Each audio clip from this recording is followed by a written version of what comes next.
ஹாய்ங்க, வணக்கம். எங்கள் மாமா டெய்லராக இருந்தார் ஊரில். அவர்கிட்ட தான் ட்ரெஸ்லாம் தச்சுட்டு இருப்போம். யூனிஃபார்ம் ஸ்கூலில் படிக்கும்போதே அப்படி தான் தப்போம். பெருசாக எங்கள் அப்பா தச்சு கொடுத்துருவார். கையெல்லாம் பெருசாக வச்சு கீழெல்லாம் பெருசாக நீளமாக.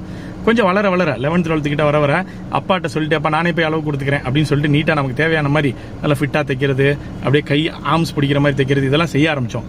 காலேஜ் படிக்கும் போதெல்லாம் பார்த்தீங்கன்னு வச்சுக்கோங்க, அப்படியே காலர் பெருசாக வச்சுக்கிறது, கையை ஆர்ம்ஸ் பிடிக்கிற மாதிரி வச்சுக்கிறது, ஃபுல் என்ன பட்டி பெருசாக வைக்கிறது, கீழே சட்டையில் வளையம் வச்சு தைக்கிறது, பின்னாடி டிசைன் வச்சு தைக்கிறது, அதுபோக பேண்ட் பெல் பாட்டம் முதலாளி அப்படின்ற மாதிரி பெல் பாட்டை வச்சு அடியில் ஜிப்பு வச்சு அட்டகாசம். அப்புறம் பாக்கெட் பார்த்தீங்கன்னா சைடு பாக்கெட், இப்படி பாக்கெட்டு, அதில் டிக்கெட் பாக்கெட்டு, பட்டி பெருசாக வைக்கிறது, அந்த இதில் லூப்னு சொல்லுவாங்க இல்லையா, பெல்ட் மாட்டுறதுக்கு அது பெருசாக வைக்கிறது, பெரிய பெல்ட் மாட்டுறது, இப்படின்னு சொல்லி நிறையா அந்த ரஜினிகாந்த் அவங்க கமலஹாசன் காலங்களில் இருந்ததெல்லாம், பாக்கியராஜ் அவங்க காலங்களில் இருந்ததெல்லாம் திரும்ப இன்ட்ரடியூஸ் பண்ணோம். அவங்கெல்லாம் போட்டது தான், எல்லாம் விஜயகாந்த் சார் எல்லாம் போட்டது தான்.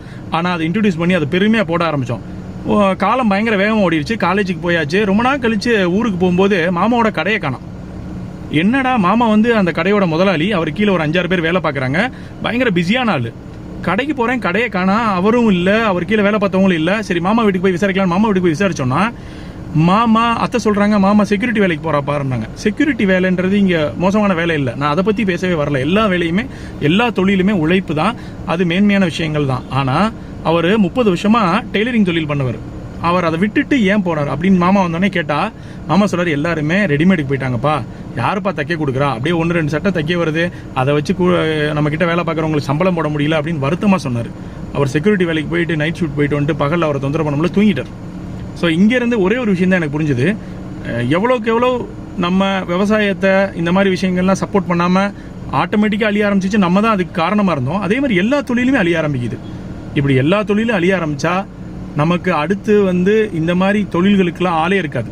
எங்கே போய் ஒரு சின்னதாக தைக்கிறது கூட, முன்னாடி சொல்லுங்கள், கைலி மூட்டுறதுக்கு கடைக்கு தான் போவோம். கைலி வாங்குவோம், மூட்டுவோம், அது போடுறதுல இருக்க கம்ஃபர்டபுளே வேற லெவலாக இருக்கும்.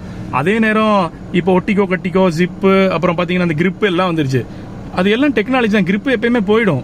அதுக்காக மூட்டின கைலி ரொம்ப வருஷத்துக்கு இருக்குமானா அதில் ஒரு கம்ஃபர்டபுள் இருக்கும். ஸோ இப்போது எனக்கு ஹார்ட்டில் தோண ஒரே ஒரு விஷயம் தான் அவங்கள்ட்ட ஷேர் பண்ணணும்னு. நம்ம 5 சட்டை எடுக்கிறோன்னா அதில் ஒரு 3 சட்டை 2 சட்டை தைக்கிறதுக்கு கொடுக்கலாம். அதே போல் பொண்ணுங்களும் சுடிதார் எடுக்கிறாங்கன்னா ஒரு 3 சுடிதார் 2 சுடிதார் தைக்கிறது கொடுக்கலாம். முன்னாடி ப்ளவுஸ்லாம் நிறைய தைச்சாங்க, சுடிதார் தைச்சாங்க. இப்போ எல்லாம் ரெடிமேட் எடுக்க ஆரம்பிச்சிட்டோம். ரெடிமேடில் அவ்வளோ குவாலிட்டி இருக்கான்னு பார்த்தீங்கன்னா குவாலிட்டி விலை கூட்டிட்டாங்க.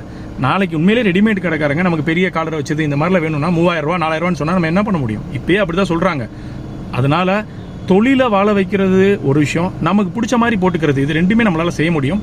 இது என்னோட தாழ்மையான வேண்டுகோள். ட்ரை பண்ணுங்கள். நானும் ட்ரை பண்ணுறேன், நீங்களும் ட்ரை பண்ணலாம்.